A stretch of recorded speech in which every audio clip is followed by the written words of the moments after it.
mixed martial arts. Mixed martial arts. How do we like our martial arts? In Saudi Arabia! And to a lesser extent Dublin, but still. I was like, don't leave Dublin out, and I think you hit the nail on the head, Casey. I think that intro is absolutely perfect. Welcome, everybody. Doubleheader going on a Saturday afternoon. UFC in Saudi Arabia, Bellator in Dublin. Both shows going on at the exact same time, which I don't know if Don Davis actually knows that or not heading into tomorrow, or maybe he's trying to get people's eyes and ears elsewhere, maybe throwing them off their game a little bit. But welcome to the program, everybody. I am Mike Heck.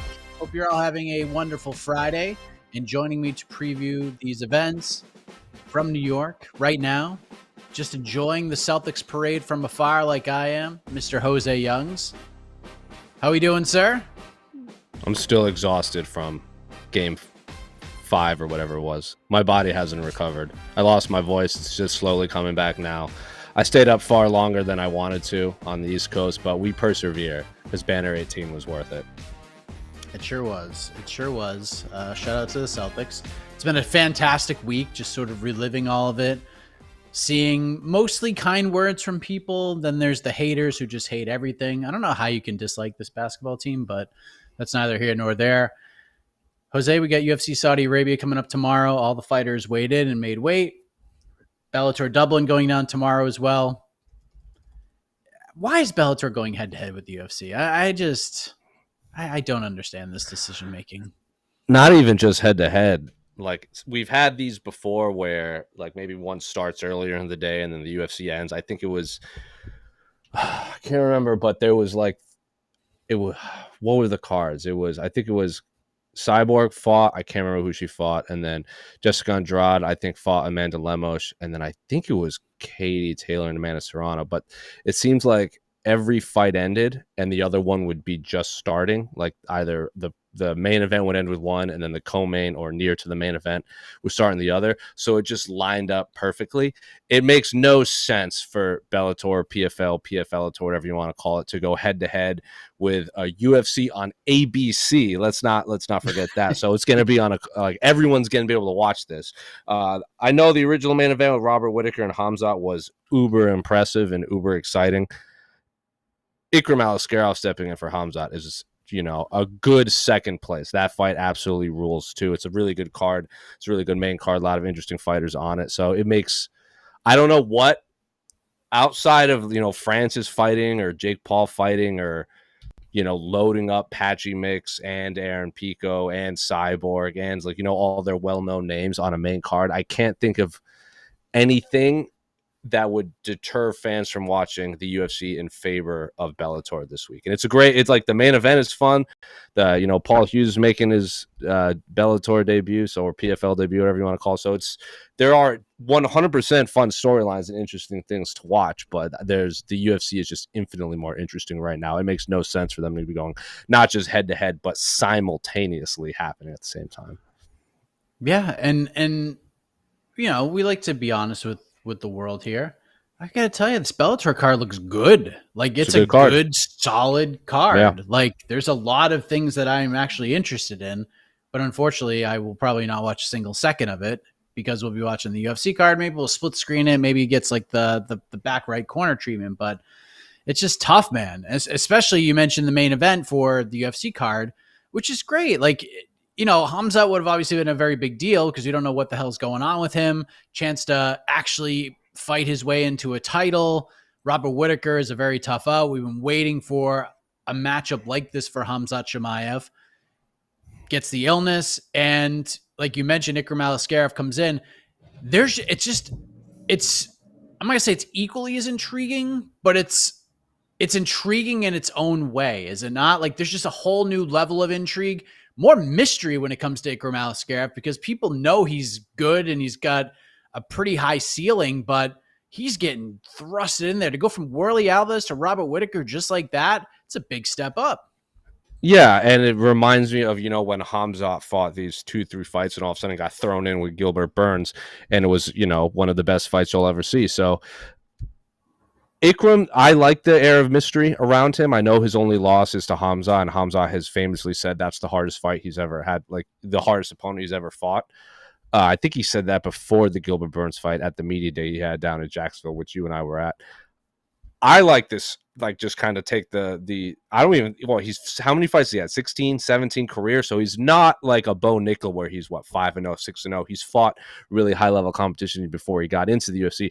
I'm all for throwing Ikram Aliskerov into the upper echelon, because if you beat Robert Whittaker, you're within, especially if Khamzat had beat Robert Whittaker, he'd get the title shot. I think that's a no-brainer. Even the Drika said if Khamzat wins and I wins, he would take that fight. If Ikram wins, I don't know if you throw him in right away. I think he would be one fight away from fighting for the middleweight title. Middleweight proves to be one of the has proven to be the most active weight class of 2024 in terms of high, like, main events or high level opponents fighting each other. And then you got Bo Nickel out there who said that the UFC tried to call him to fight Robert Whittaker and he was just out of cell phone service. So I was all in favor of Bo Nickel taking the fight. I'm all in favor of Ikram taking the fight. I love all of these matchups. Robert Whittaker is going to be forever a BMF, if you want to call him that. I know he doesn't have the title, but to go from, fighting Khamzat in a main event, it's all of a sudden taking a short notice fight against someone he said might be more dangerous based on this, the skill set he has and all the tools he presents. Kudos to Robert Whittaker for essentially fighting one of the two boogeymen of this division on very short notice. There's so many good ways to go here. Like, Ikram's a great fight. Bo Nickel would have been nuts. I think the reaction for Bo Nickel, I think people would have been very wide-eyed about it and, jaws hitting the floor and such. What's more interesting to you, though? Which of the two fights would have been more intriguing for you? Because both have the same sort of risks, right? But it seems like Bo Nickel is probably more of like what the UFC would cater towards superstardom than Ikram Aliskerov. I mean, Ikram obviously jumps to a whole new level if he goes out and beats Robert Whittaker, but they're building Bo to be the dude, to be essentially the face of this division in a couple of years. Which fight would have been more intriguing for you, this one or if they went with Bo Nickel? I think the better fight is the Ikram fight, just because, Ikram is more experience under his belt. The more interesting probably would have been Bo Nickel, just because we don't really know a whole ton about him in the UFC landscape. Like, he had that fight against Cody Brundage, which, got out of the first round and everything, and Cody did stuff a few takedowns. I would have been very interested to see how Bo Nickel would have done against like a top 3 opponent so early in his career. Because if he had beat Robert Whittaker, I can't imagine the UFC wouldn't have tried to at least throw him into a title fight at MSG or end of the year or something like that. But I repeat, the better fight, I think, is Ikram, because he's the boogeyman. He has the history with Khamzat. The UFC is going to try to go to Saudi Arabia and Abu Dhabi and all these in that part of the world. So they're probably trying to build a star they can build around. They're looking for that next Habib, because Islam said, he doesn't really want to get locked into just fighting in Abu Dhabi and Saudi Arabia. Khamzat, they tried to get him in Saudi Arabia. He can't stay healthy. Maybe Ikram's the next one up. I know they got Umar coming up in that main event of Abu Dhabi, which is going to be an awesome fight too. So yeah, I think I would have been much more interested, just because when's the last time we saw a guy that is a blue chip prospect that's like 4-0, 5-0, 6-0, whatever, just get thrown it against Robert Whittaker, who might be the best middleweight in the world. He very might well be the best middleweight in the world. So I would probably say that. It would be the equivalent of like if Aaron Pico had gone like 4-0 and then all of a sudden he's fighting Patricio Pitbull in his 5th fight or something like that. That would have been very interesting. So probably the Bo Nickel, but Ikram's the better fight, I think. Yeah, I agree. Bo would generate, I think, a lot more buzz, just because I think more people just know who he is. Speaking of mysteries, I feel like we should probably mention what just transpired in the world of social media, because one of the biggest mysteries in MMA has been revealed. Conor McGregor has announced what his injury actually was. I feel like we should discuss this, at least mention this real quick. This is what Conor had to say on Instagram moments ago. Man, it's we were so super. Yeah, I'm not gonna read the whole thing. Yeah, it's a lot. We're ready for this fight. Is absolutely gut-wrenching to take. I want that new Bugatti. How I gone justify to myself getting that now without banking these fights. We had a lapse in concentration and engage in a training session without wearing the full protective gear. and I hit the toe off the elbow and broke the toe clean. It just needs a few weeks. That's it. Here's maybe the more interesting part of all of this, because he talks about how rich he is through most of this other part of it. He said, I'll be back. See you soon. See you at the top. Chandler or not, was the last words before a whole bunch of hashtags. Holy man. If you're Michael Chandler reading Chandler or not, good Lord. But of course, Chandler's out there teasing BMF fights on Twitter as well. So there you go. Broken toe, Jose. That is apparently per Conor McGregor. That is the injury. Your reaction to this? Is that not what? Didn't RDA break his foot before his fight against Conor? And he had to pull out, and Conor would like kind of roasted him, like dragged him over the coals at that press conference with Nate Diaz. Take some ibuprofen. Yeah, just put some ice on it, take some ibuprofen. So the world comes full circle. Am I right? Because that is wild to read. I thought it would be a bigger injury, like I slipped my meniscus or broke my wrist or something that would actually, I've not ever broken my toe clean, as Conor says. I've not fought in the main event. I'm not saying Conor should fight, because if Conor, wants to be 100%, I think then that's his right to pull out of the fight. It is just interesting that he has roasted people for not taking fights for similar injuries, and now Conor's almost what? Oh, he is very easily the richest MMA fighter, and he is in another stratosphere in terms of monetary wealth. So he is we've all heard, he's had one win in X amount of years. So if he doesn't want to risk it, then that is his right. It is just interesting that, it's a toe that's pulling him out, that he's roasted people for less. Yeah, what a coincidence. Alex Pereira fighting Yuri Prochazka with 2 broken toes. That's right. That's another good point. There you go. I mean, I'm not, look, again, because we don't even know. Like, at the end of the day, something tells me Conor was just like, dude, I'll fight anyways. Doesn't matter. And his team's just like, nah, dude, you're not fighting. Yeah, maybe how long have we been saying, Conor needs the right people around him to get his head straight and, make these right decisions? Maybe he's doing that. Maybe he's finally listening to his team. And if that's the case, kudos to him. Yes. So back to the main event. Robert Whittaker, when this fight was announced, Jose, as we talked about, he was supposed to fight Khamzat Chimaev. Dana White said in the announcement, this is a number 1 contender fight. Winner of this fight, it's getting a title shot. Now, we have Dricus du Plessis getting ready to fight Israel Adesanya. Robert Whittaker's history with both of these gentlemen. Got knocked out by DDP last year, International Fight Week. Has lost to Israel Adesanya twice when he fought for the belt. And now it's Ikram Aliskerov, who is an unranked guy, but a lot of people who have watched the sport and are hardcore fans know how good this guy is. So what is at stake for both guys? Do you still feel like Robert Whittaker is fighting for a title shot here, despite it not being Khamzat Chimaev anymore? I mean, the UFC might have promised him that, like similar. The UFC probably told him, if you beat Ikram, you can fight for the title next. Now, whether that comes to fruition, I don't know, because Strickland does have to get through Israel Adesanya. If Israel wins, do we really want to see Robert Whittaker versus Israel Adesanya part 3? I would. I have long said I don't care how many times they fight. If you have the 2 best fighters in the division, I'll watch you fight 100 times. I'll watch Max Holloway fight Alex Volkanovski 100 times. I'll watch Robert Whittaker fight Israel Adesanya 100 times. I don't care. I just want to see high-level fights. But if Israel does win, I'm sure it does open more avenues to possibilities for Israel to take. I'm sure if Israel wins, he's going to want to rematch Sean Strickland, the guy that beat him.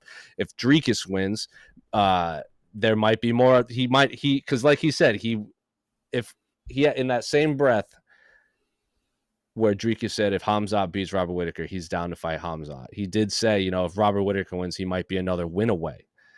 So I think that's the interesting thing, depending on, because if Dricus wins, I don't think he's going to fight Robert Whittaker right away. I think he's going to look for other fights. He's even talked about going up to light heavyweight already, which is very silly.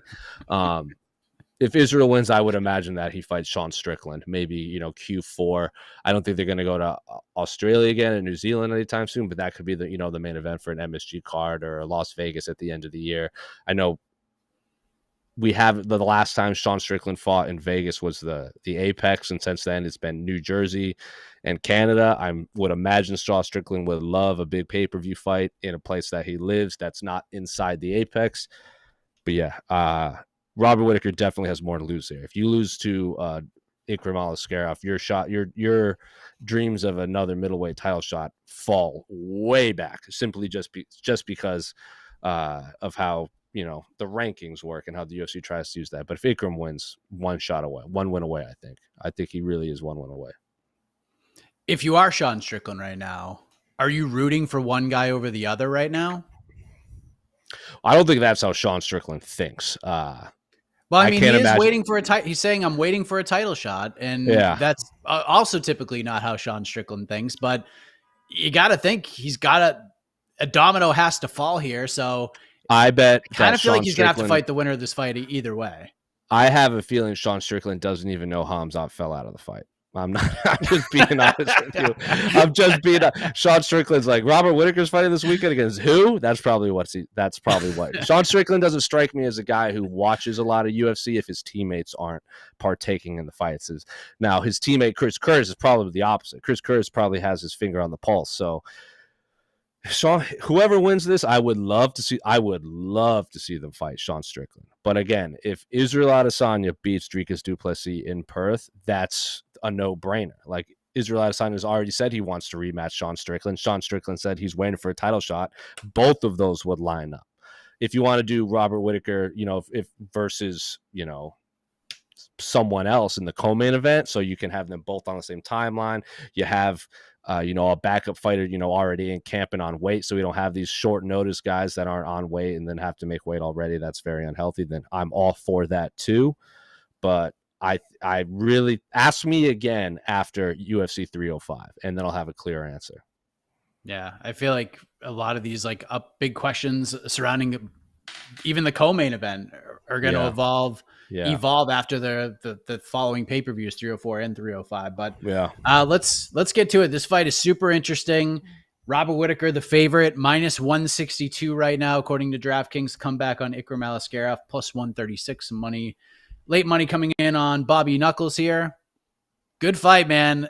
This is one of those ones I just have no idea what's going to happen. I feel like I have an idea, but I just truly don't know.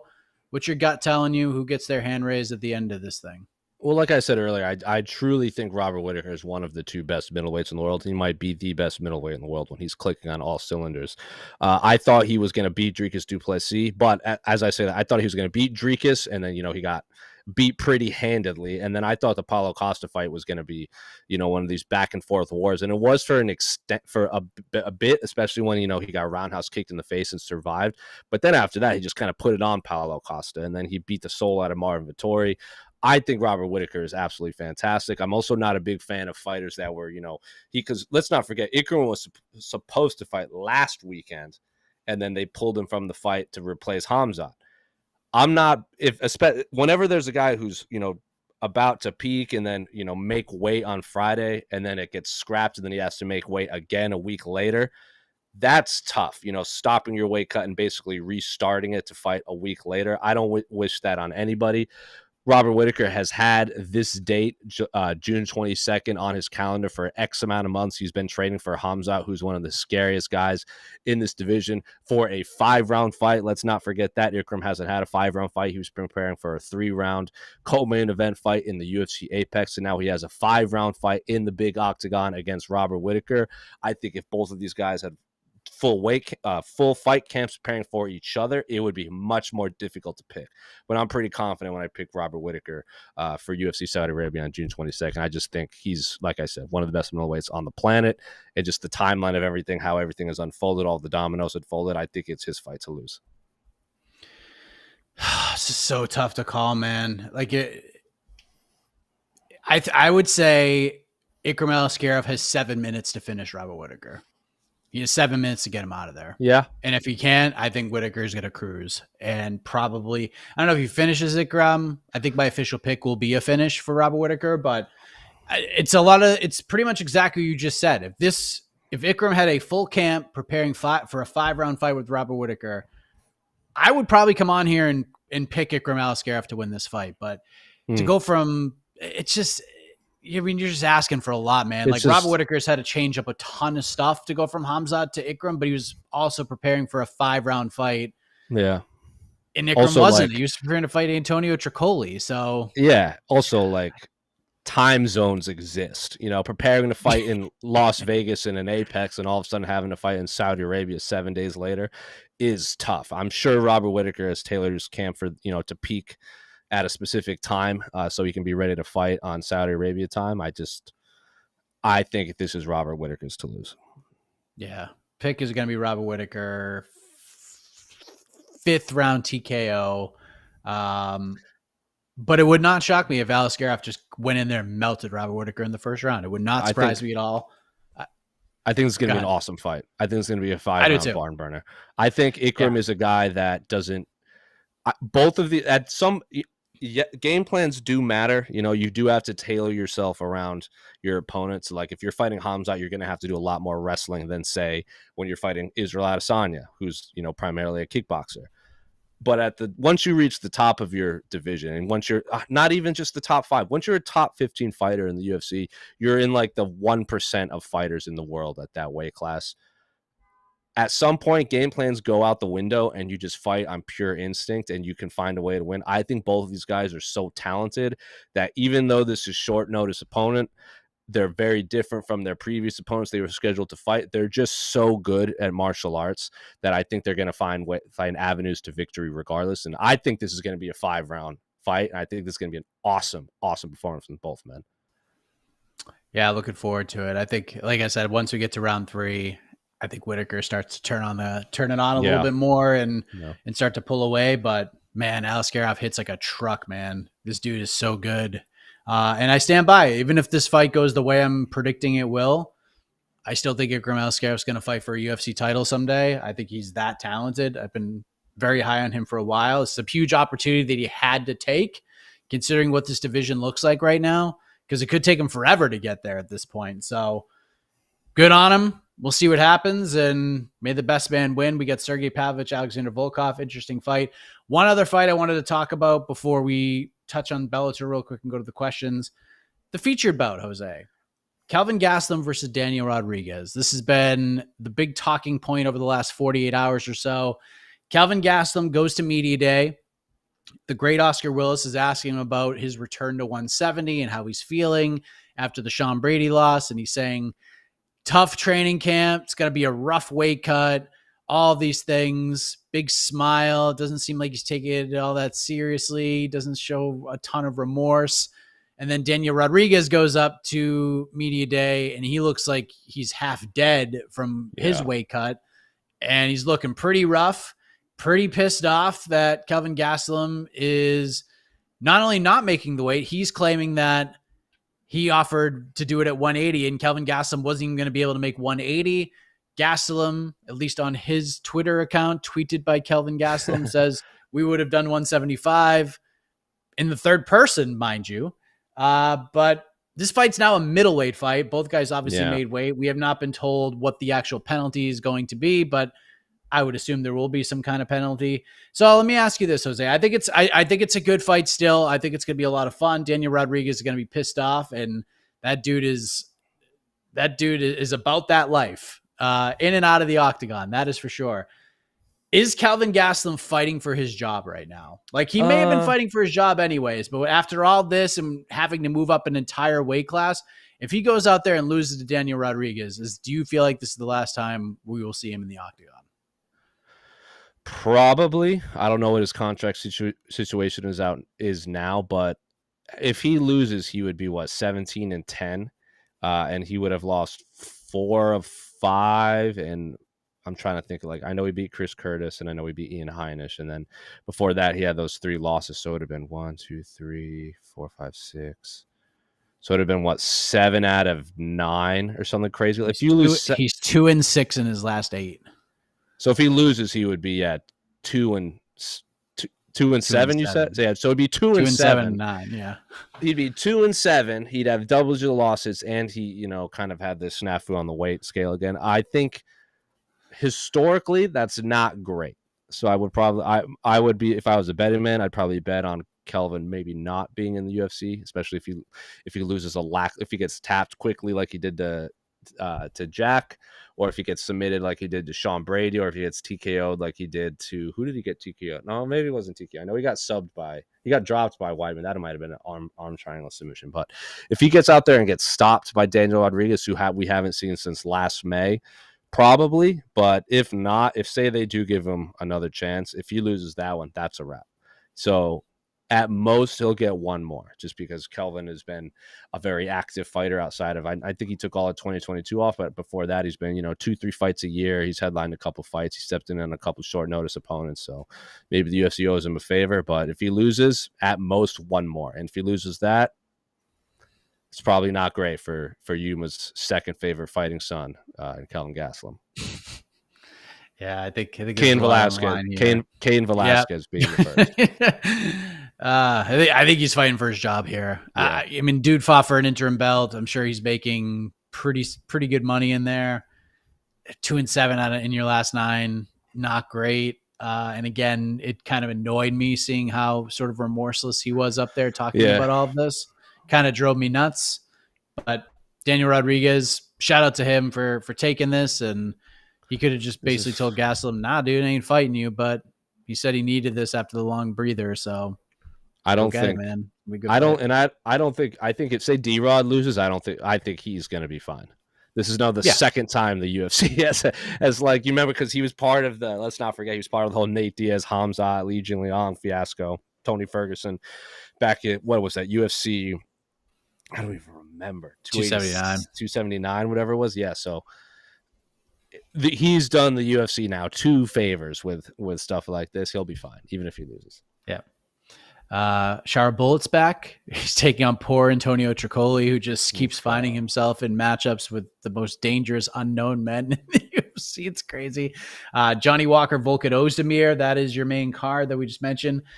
And we have some fun ones. Nasrat Haqparast versus Jared Gordon is fun. Felipe Lima making his UFC debut against Mohamed Naimov. Lima's really good. Good prospect from Octagon. Yeah. Shout out to Octagon for letting him do his thing and live out his dream. Hanat Fakhratinov is back against Nicholas Dalby. Kyung Ho Kang versus Muin Gafarov. We get Brenson Ribeiro back in there against Magomed Gadjisulov, and Long Zhao versus Chang Ho Lee. That's the Road to UFC final. That'll be kicking things off at noon Eastern, 3 p.m. main card. Very excited for all of that. And then over on Bellator, we got Jason Jackson defending his welterweight title against Ramazan Kuramagomedov. You mentioned Paul Hughes, Cage Warrior star, making his debut. We get Sinead Kavanaugh versus Arlene Blanco, and some other good fights. What stands out to you about this card? Is this the Paul Hughes show for you? I mean, Bobby King's tough out. It's a good fight. Bobby King's super tough. I think I'm going to be most interested in that fight just because, anytime there's this big free agent that chooses to sign somewhere else besides the UFC, you're going to naturally want to tune in to see like, oh, did the UFC miss out, or did PFL historically, their free agent signings haven't been that great. They do have now they're starting to, especially with Dakota Ditcheva, they're kind of to build this star, but I do want to see them create another superstar that comes not from their promotion, but a superstar that hasn't fought in the UFC or Bellator. I know he came from Cage Warriors, and historically Cage Warriors fighters go to the UFC. So this is kind of an unprecedented move. So I'm going to be most interested in Paul Hughes's performance, win or lose. But I mean, Jason Jackson has long been one of the better fighters outside the UFC. I think there was a stretch of time where I picked him to lose. I think I picked him to lose against, who did I think I picked him to lose against Lima. I definitely picked him to lose against Paul Daly. I picked him to lose against Neiman. Amosov, and then I thought he was, and then after that I was like, I'm done picking against this dude. This dude is so good. Former tough Black Zillions versus ATT alum. Let's not forget, one of the more underappreciated seasons of The Ultimate Fighter, has produced a myriad of kind of fun fighters out of that. So he's already saying like, I'm going to fight in the UFC eventually. I'm like, clock's ticking down, my guy. You're on the wrong side of 30.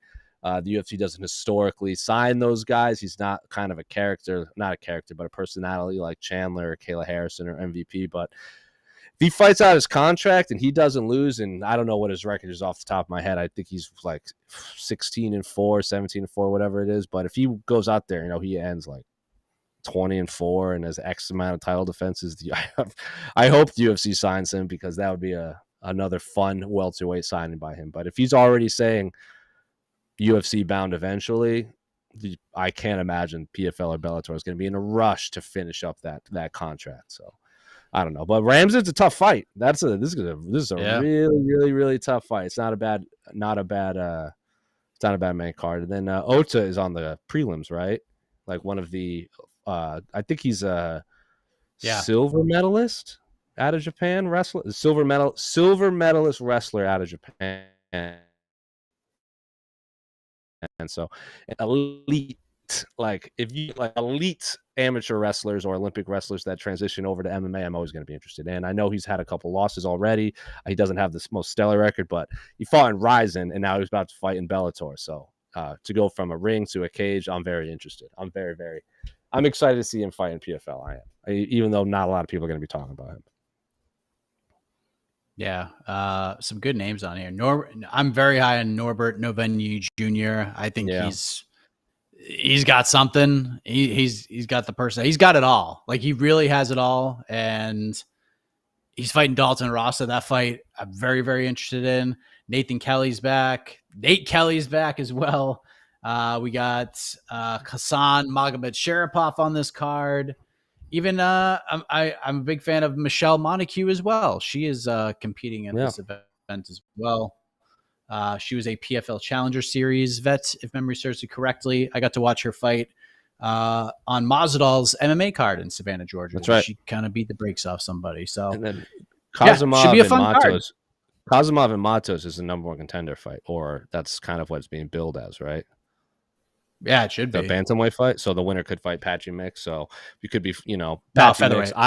Featherweight. Yeah, you're right. So they would be fighting. Who's their featherweight champion right now? Patricio. I mean, greatest Bellator fighter ever. A dude that doesn't say no to opponents. So I'm down. I'm always down to see him fight these up and coming guys. Yeah. Well, there you have it. These are the two cards. Let's bring in the peeps. And let's discuss. See what the folks want to talk about. Here's Casey Leiden. Did you do a little bloody sparring yesterday, Casey? Yeah, saw some photos. Got after it a little bit. Got a little ground and pound on me. Got beat up a bit. But he was a pro fighter, So I took my lumps. That's win or lose, No, wait, no, that's not win or learn. Win or learn, baby. Well, I just lost. You win or you lose. But sometimes you tie, and sometimes it's a no contest, and you lose your mind on Twitter. The best. All right. All right. What do we got here? Questions. I got one super chat. Let's hit that first. Hey, thank you. Saudi card second title should be Shifting Sands. Okay. UFC Saudi Arabia, Shifting Sands. I like it. I thinking outside the box here. I think that's a bit of a changing of the guard type wordplay. Yeah. Like if Ikram wins, it would shift some sands. I like it. All right. Although I like Ikram Aliskerov, UFC Saudi Arabia, unpleasant surprise. It's a good time. Yeah. Tenzin, why does that pirate dude only fight in the Middle East? So I have a question about him. So is this eye just messed up visually, like just appearance wise, or can he not actually see out of that eye? I think he's lost half of. He's lost a bunch of the vision. Yeah. That's why I don't quite understand. So, like, why is it when you're in a fight, you get a cut above an eye? They go, okay, fight's over. But you can enter the fight with very limited vision in one eye. And that's okay. Is that why he's fighting? Is he not cleared to fight in the U.S. ever? That's always what I've heard. Like, but I don't know. I've never looked too deep. Yeah. He's only had one fight in the U.S. This is now his second fight. Yeah. I honestly don't know. I saw some of his I saw some of his early fights that were in Brazil, but that's still not the U.S. So, just I don't know if anyone knows. So they basically had to take his eye out. They had to remove his eye. Yeah. So that was he the story. So So he only has vision in one eye. Well, because he only has one eye. Pretty much, yeah. But you can okay. If anyone knows, there's a lot to this. Yeah, no. I'm not saying he shouldn't fight because of the vision. I just don't understand why if you get a cut above the eye, the fight's over because you lose vision, but you can fight for one. I don't know if anyone knows an answer to that. I don't know. I truly don't know. All right. I'm sure he's talked about it before, but yeah. Dude just kind of kills everybody for the most part, so hasn't really been a problem. Bruno Silva getting a pretty tough fight. And he's one of those rare cases where he's Dagestani, but he's predominantly a striker. Like, he doesn't come from a wrestling background like the Islams or Habibs of the world. Because he got taken down at will by Bruno Silva. And then he basically just Tony Ferguson and just elbowed off his back for a bunch of rounds. Interesting dude, too, because he walked out to Tupac. And everyone in the arena was like, this. It just caught everyone off guard because normally Dagestani fighters don't walk out to West Coast hip hop. And then the full send people asked about it. He's like, I love Tupac. He's one of my favorite musicians. I'm like, this dude is so interesting if I ever get to interview him. He really is. Yeah. Islam's next fight, he walks out to Not Like Us, So 5 times in a row. 5 times in a row. Yes. Oh, man. Dude, I spent so much of yesterday just looking at clips of that. So much. Yeah, that's the best. It was incredible. 6 fart card. There you go. Let's go, boys. That's what Jed said. 6 on the scale. That's pretty good. That's a good. It's a good card. Yeah, I like this one. Get no complaints from me. Joseph Boza, how stupid is it that Kelvin didn't give a damn to make 171? Should he be fired? This is technically his 3rd time missing weight. I think he's fighting for his job. I really do. I think even if he came in at 170, isn't he still fighting for his job? I mean 50-50, but now I think he's 1,000,000% fighting for his job. Yeah. And I think this isn't even like you win and you stay. This is you need to win and do so in a very exciting fashion. Yeah. And stay. So, yeah, I just think his attitude, like, it really annoyed me watching that media day scrum. Just did not give a shit at all. It was tough to watch. And then D-Rod's just dying, man. Trying to respond to all these questions. He's pissed off. He's annoyed, but he knows he has to take the fight. He's in a position where he has to take it. Yeah. So, yeah. That's part. That part. The attitude doesn't really bother me because I guess honestly I'd rather him be who he is than fake it.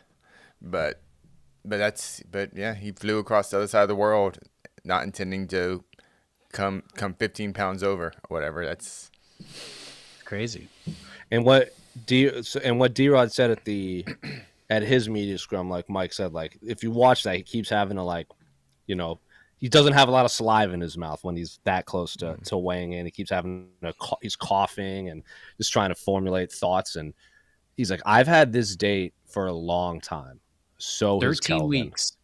Kelvin has had this date for 13 weeks. If he's now just telling me he's struggling to make weight, we could have avoided all of this if you had said it earlier. So I think that's what he's most annoyed about. That is extremely disrespectful to your opponent and honestly to the sport. And to martial arts. He had to put on 6 pounds just to make middleweight. Yeah, he was like at media day he was 179. Mm-hmm. And now he has to fight at 185. That's crazy. He weighed in on his Instagram story, I think like maybe 4 hours for a weigh-ins. He had eaten and hydrated, and he only put on like 1.5 pounds. Yeah. He was like 181.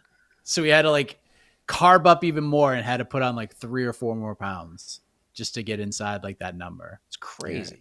Yeah. I don't like it's a piece of shit move by Kelvin. Sorry. Yeah.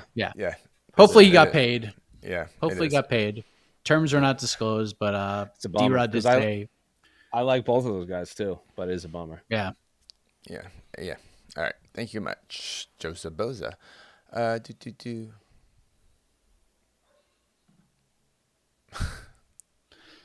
Jameek, if you could only watch one fight this weekend, excluding the UFC main event, what would it be? It's a good question. From the UFC or any of them? I think any of them. Let's go any of them. I think any of them.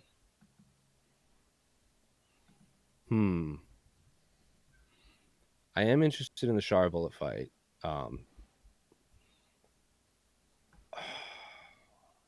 I mean, I was really interested in Kelvin and D-Rod.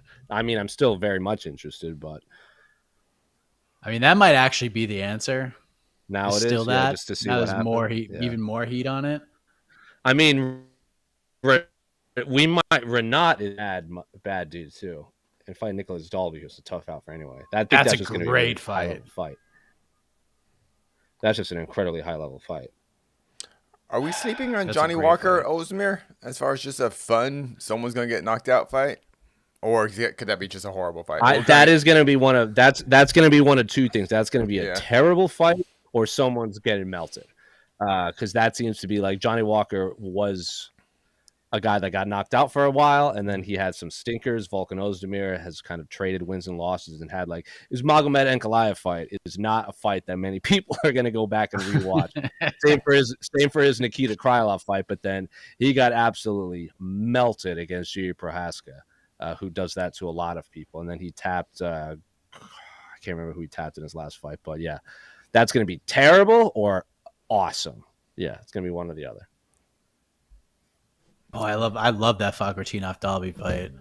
Yeah, because I think Fakhretdinov is an absolute murderer, but I'm not gonna say he was exposed. Exposed is not the right word, but deficiencies were shown in that fight with Elijah Zaleski. He gassed real quick. Yeah, he gassed real quick. He also, and if he does that against Nicholas Dalby, that's a wrong dude to do that against. He also had to fly to Brazil. Dos Santos is a wily veteran, so that was just a veteran, welcome to the UFC type fight. Was it Dalby's last fight? That crazy fight, that crazy comeback fight? Was that his last fight against? That was with Bonfim. Bonfim, yeah. The fight rules. Yeah, very underrated fight. Nicholas Dalby's kind of he's on that list of fighters. He's never gonna be top 15. But I'm always excited to watch him. I don't care if he's not the best. He just seems like a good dude, and I just root for him. He's what is he? Welsh? Is he Welsh? Dutch? Someone's gonna get mad at me. But he's from that part of the world. I think Denmark, he's from Denmark. Yeah. Oh, he's from Denmark. Yeah. He's like the Danish Tim Means. He's never gonna be top 15, but I'm always gonna be very excited to see him fight. Yeah. And didn't they fight at one point too, many moons ago? Him and Tim Means? He lost it. He lost decision to Tim Means back in 2021. I bet that's his last loss. That is his last loss. Yeah. He's on a 4. Dude, at 39 years old, he is on a 4-fight win streak. And beat D-Rod. Let's not forget. Good fight. I mean, it's green on the mark, but hey, watch your mouth. You got two paychecks. I didn't love that. I didn't love the cards on that one, but it's all right. It was a close enough fight. Got 2 paychecks. Don't leave it in the hands of the judges. Yeah, exactly. A little off topic here, but Cole, explain the Acolyte in MMA terms. I haven't seen the Acolyte at all. I was very excited for it because I was It was 300 or so years before episode 1, so I wanted to see that aspect of Star Wars, but from everything I've gathered, it's very much like a CW show. It's very much young adult aimed. So I'm probably going to wait for the whole show to come out so I can just binge it. It's also, I read this, so the lowest rated Star Wars IP out there is the Star Wars Holiday Special. And then the Acolyte just beat it for the lowest rated score. No. Or something like that. What was it? Not critic reviewed. Yes, that's what I'm saying. Yes, fan reviewed. Fan reviewed. Yeah. I don't know if that's just because people are because people keep calling it woke. You know why. Yes, I know. People keep calling the Acolyte woke, which is idiotic because go watch any Star Wars and there's aliens and all types of creatures interacting with each other, and they didn't have problems with them. My biggest issue was I've heard, I can't remember his name, but they've retconned a lot of the timeline of when people were born that were already established so they could be included in this TV show. That bothers me quite a bit. I don't like retconning or rewriting history in terms, even if it's fake history. but I haven't watched it yet. But I will watch it when it's all out, and then I'll binge it. Yeah, that is not why they give it, the fans give it negative reviews. But there are some people I know that aren't like that at all, that I very much do respect. Like Star Wars is their life, and they say it's not great regardless. Like they appreciate what it's trying to do, but it's just not great, and I respect their opinion. But I will watch it. I just haven't got there yet. I watched 2 episodes. I thought it was okay. And I'm not a Star Wars fan. I thought it was okay, but it's no Andor. How about that? It's nothing Andor. Is that though. The Mandalorian is great. Andor is great. Obi-Wan had its moments, especially with the lightsaber fights. I think I'm in the minority that I liked Book of Boba Fett quite a bit. But yeah, it's no Andor. But nothing is better than Andor in the Star Wars world. Yeah, the problem with Acolyte to me is like immediately jumps into magic force stuff, and I love that. And I love that. That's why I liked Andor, because there was none of that. It was just straight up people. But, it's just a crime show, basically. Yeah. To each their own. Watch it if you want to. Yes.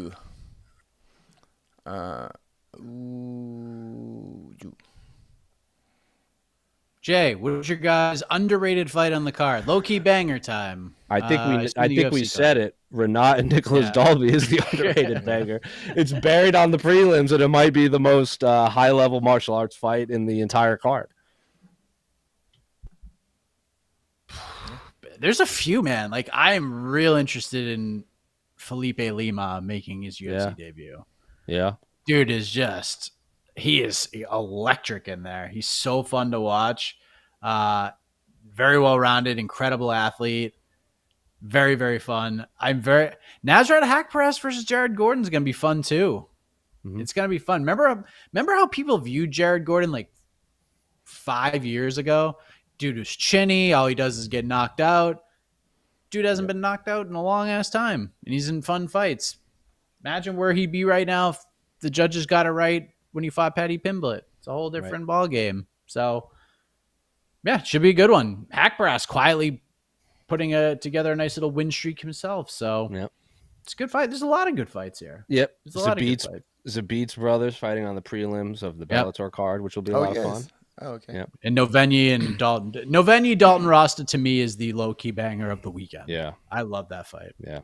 That's a really good fight. Yeah. So I was looking up records just now. I didn't realize it was. I feel bad. I didn't realize it was a PFL card today. I thought the PFL and the Bellator card were the same thing. No. I thought they were mentioning it as the same thing. I was like, oh, okay. Because the PFL card tonight's not bad either. Nope, it's not. No, I actually this is pretty solid. Nobody knows that it's happening, but it feels like solid. A Bellator card. Yeah, I wish they could have just combined them, but yeah, you're saying. Where are they in Salt? Oh, they're in Salt Lake City. On the prelim. Clay Collard, Mads Burnell. Yeah, Brett. Good fight. Premise. Side beside Tom Breeze. Yeah. Patricky Pitbull's on the card. Rob Wilkinson, Josh Silveira. That's gonna be fun. Shoeface. Mully's getting after Wilkinson and Josh Silveira have a mullet bet where loser shaves their mullet. They shook on Love it. it.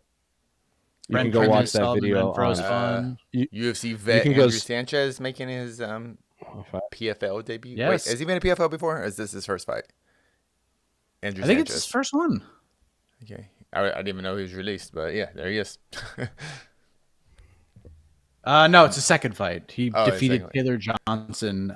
This is a year ago. Oh, okay. It was a year. Anthony Romero on the card. Yeah, Anthony Romero. Yeah, he's a good to prospect. See him competing. All right. Yeah, I think it's gonna be a good one.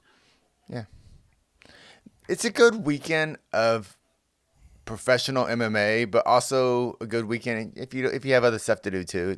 You can catch up. It's good if you don't have other plans.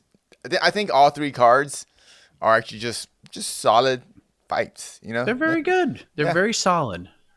Very solid. I feel way better this weekend, like on a Friday, than I did last Friday. Last Friday I was just like, Vegas 93. Like we had Tank Davis and stuff. Like, I had 3 fights. We had to be hopeful for Chael and Anderson Silva. that was a 3-screen night. Yeah. But this one, I'm like, yeah, this is gonna be enjoyable. Like you could pick whatever you want. You can have a great day not watching fights, or if you choose to watch fights, I think you're gonna have a damn good time doing it. Also, the Red Sox lost to the White Sox, I think, or that might have been the weekend before. But I was in a bad mood. That was the weekend before because they swept the Yankees. Oh, so then they beat the Yankees. Yeah. So I was in a good mood. That was good. Yes, that's very good. And the Celtics got creamed in Game 4, which wasn't fun. That's right. All right. Hey, Mike, great job on your story. You're laying out the story of how the NBA Finals would go. I think that was pretty much game. Look.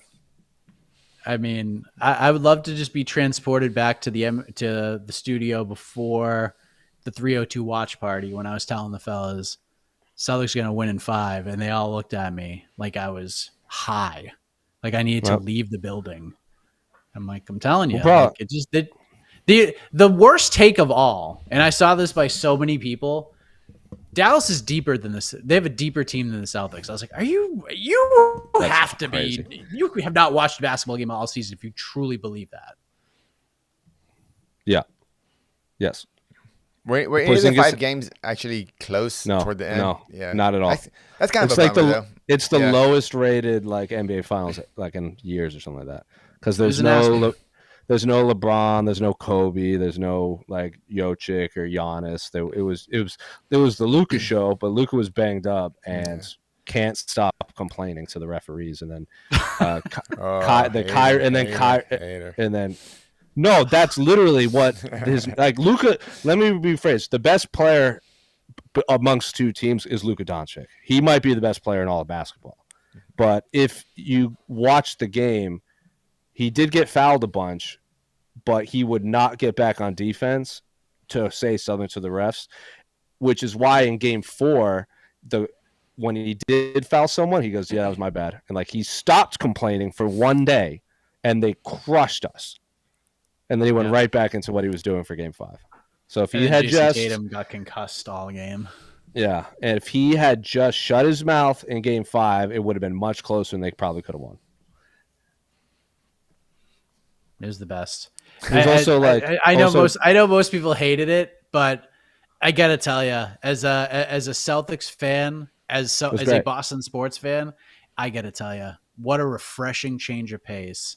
To just sit back and just enjoy a stress-free playoff run. I mean, we've had that. The 2007 playoffs did we lose? Like, how many games did we lose at all in that 2007 MLB playoffs? Like, that World Series was terrible for everyone that wasn't a Boston fan because we just smushed the Colorado Rockies. It was just, and then the 2004 we smushed the Cardinals. But that was just the reverse the curse year, and then the 2013 that was also an incredibly stressful playoffs too. Yeah, with the whole and Yankee then the 2013 playoffs in the World Series was the marathon bombing, so emotions were high, and that was just a ragtag group of misfits that won. And the 2018 is the best Red Sox team of my lifetime I've ever seen on a field, and they had the 18-inning game, and then we just smushed the Dodgers. Fuck Manny Machado for life. And then we won. So, like, for Celtics, this was great, but this is not the first time the Boston team has had a stress-free week. It's just nice. It's beautiful. It was a good time. All right, a couple more questions, and we'll get out of here.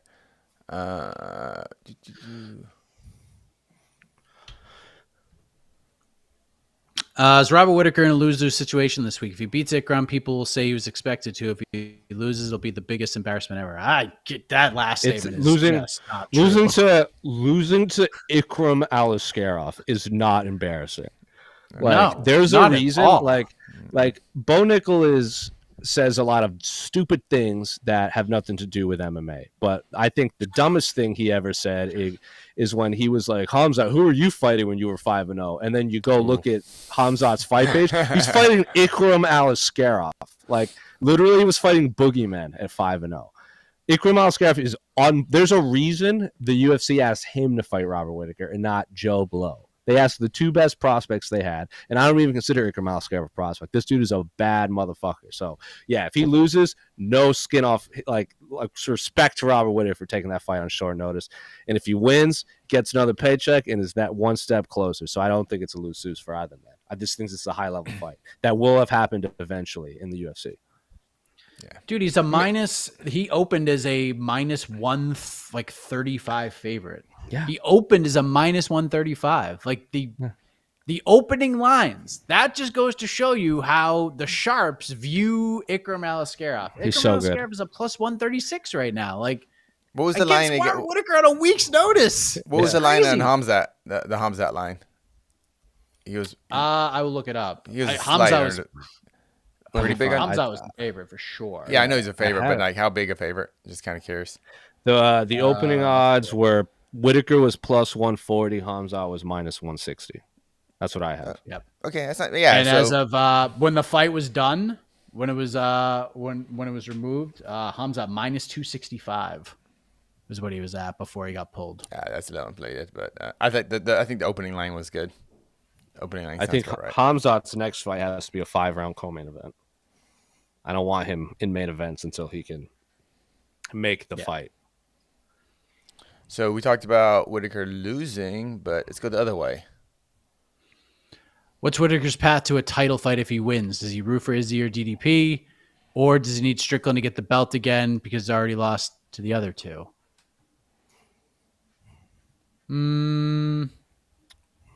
I think DDP winning is probably the best thing, but no, I'm with you, Jose. I want to see I want to see him and Izzy fight again. I really do. Yeah, I think if Israel wins, he's going to fight Sean Strickland. And if DDP wins, I don't know what's going to happen, because with Khamzat out of the equation, it just opens a floodgate of possibilities. Israel has always, like, even when Robert Whittaker fought Dricus back at UFC 290 or whatever for the number one contender fight, and Israel was there, he had been saying like he wasn't overly excited at the possibility of fighting Robert Whittaker third time, but he understood that he would probably have to fight Robert Whittaker third time if he won. And he said that he had things he was going to do to Whittaker that he didn't do in the first two fights, which is crazy because the first fight is one of the greatest knockouts you'll ever see, and then the second fight is one of the closest fights you'll ever see. So if Israel was already game planning for the possibility of fighting Robert Whittaker a third time, I feel like of Dricus and Israel, he would have the best shot at getting a third fight against Israel than a second fight against Dricus. That being said, Israel has already come out saying he doesn't care about belts anymore. He just wants heads. So if this is a new Israel that we're seeing, is not just taking fights just because they're in front of him, that's a different story. I don't know. I don't know what Israel's thinking at this point in his career. We've never seen Israel out of action for this long. Yeah, I never liked. I always thought it was weird when fighters do. I don't care about the belt. I just want to whatever. It's like, nah, I don't know. Everyone cares. Yeah, Israel is, and Chael Sonnen says a lot of silly things, but what Chael said, if you want to go watch, our colleague Guilherme Cruz had a one-on-one with him for about 15-20 minutes down in Brazil, and it's up on our YouTube page. And the first question was like, who are the faces of the UFC at this point? He said Sean O'Malley and Israel are the only ones that get it, in terms of like they don't necessarily need the belt, and they're just superstars on their own. So Israel might not care about the belt because he's already set. And he just wants revenge or exciting fights or big fights at this point in his career. I don't know. He's also a lot older than people think. He's not in his early 30s. He's in like his mid 30s at that point. So maybe he's just rethinking his approach to fighting now. I don't know. I'm not going to try to put words in his mouth. I don't know if I agree with that. Like, I kind of feel like I don't feel like Izzy's beyond the belt. I feel like it's like a part of him. Like that that's part of the story. Max Holloway to me does not need to fight for belts. Like him being the BMF champion is cool. That's awesome. Him fighting Ilia Topuria is going to be incredible. But he doesn't need to. Like he's so popular right now. I think they just want to watch him fight. I think that's because he took fights that he didn't.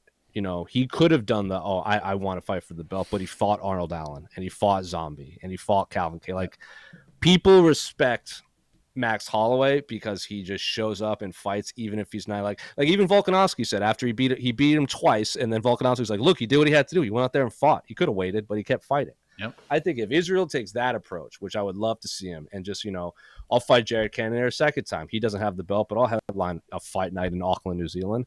That fans would respect that. I think that's why people like Max Holloway, because he's down to fight whoever, even if it's not. Flew all the way to Singapore and fought Korean Zombie, one of the most beloved fighters in the world. So I don't know. I don't think he absolutely needs the belt.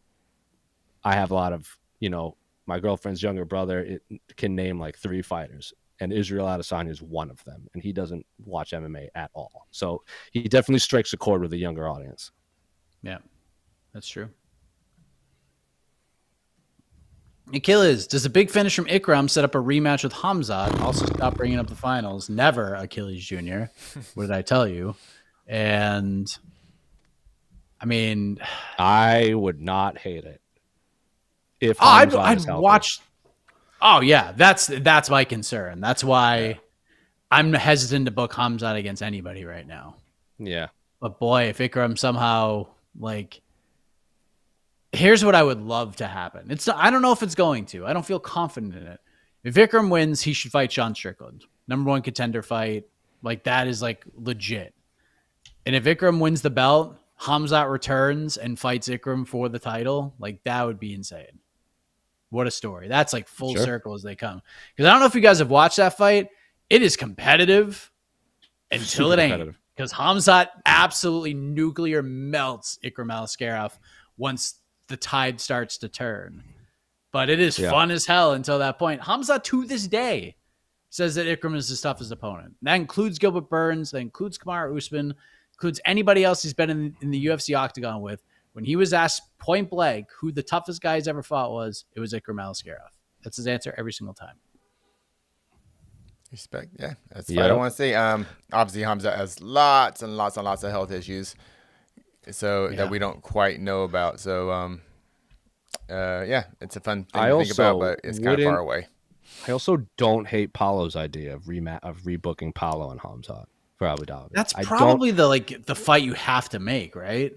I don't hate pay-per-view in Abu Dhabi. Yeah, because it's just put that as further down the cards. So if Khamzat pulls out again, it doesn't ruin a whole main event. Yeah, and maybe Paulo will throw punches. Sorry, I just got the memory that the UFC actually booked and was planning to do Khamzat versus Nate Diaz. I don't know why. That's still one of my favorite 24-hour stretches ever. Was that whole thing. What a weird. Imavov needs fights. He's coming off a win. Ooh. Yeah. I know. Hey, I know Jed's not big on Imavov, man. I love Imavov. I think Imavov is a great fighter. I think he's an. Yeah, I think he's gonna fight for the title. I don't know if he'll win the title, but I think he's an awesome fighter who needs to stop sticking his fingers out so far in all of his fights. That's my only knock on him. Yeah. Get him in there. UFC Vegas, UFC Apex 100, the main event. Nasruddin Imavov versus Brendan Allen. There you go. Nah, there you go. 2 Apex All-Stars. And excuse me. And last one. Michael, no rewriting comic history. That's true. I tweeted this the other day. That's where he's getting this from. That's true. And let's not forget. All right, Mike, you can say it. You can read it out loud. Human Torch killed Hitler. End of story. Yes, that is true. And we're not talking about the Johnny Storm Human Torch. We're talking about the original Android Human Torch, which was a robot, burned the door down to Hitler's bunker and burned him alive. And I say that, and there's dozens of comic books that showcase this. So I'm not being it happened in 1940, whatever, and then they retcon it. I tweeted it the other day. Never forget, the Human Torch, in canon, Human Torch ended World War II by burning Hitler alive in his bunker in the Marvel comic books. Never forget. What a great question. Not even a question, just a statement. just a statement. Yeah. I saw that, and I knew that make Jose happy because it's true. I tweeted it the other day. What a way to end it! What a way to end it! All right, hit the music, Casey. We're done. We'll be back. Boy, a little coffee, a little pre-fight Q&A tomorrow, 11:30 a.m. Eastern time. It's just the best. I'm so happy to say that into a live microphone. And then noon Eastern prelims, 3 p.m. Eastern main card. It's just glorious. Everything about this is glorious. We'll have post-fight show, obviously. On to the next one on Sunday. And then it's UFC 303 fight week. What is that card going to look like by the time we get to next Saturday? I don't know. I have no freaking idea, but it's going to be a fun week figuring it all out. But until that happens, we got the UFC Saudi Arabia to get past first. So, for Casey, for Jose, I am Mike Heck. Thank you for watching. We'll see you tomorrow, bright and early, everybody. Bye. Bye.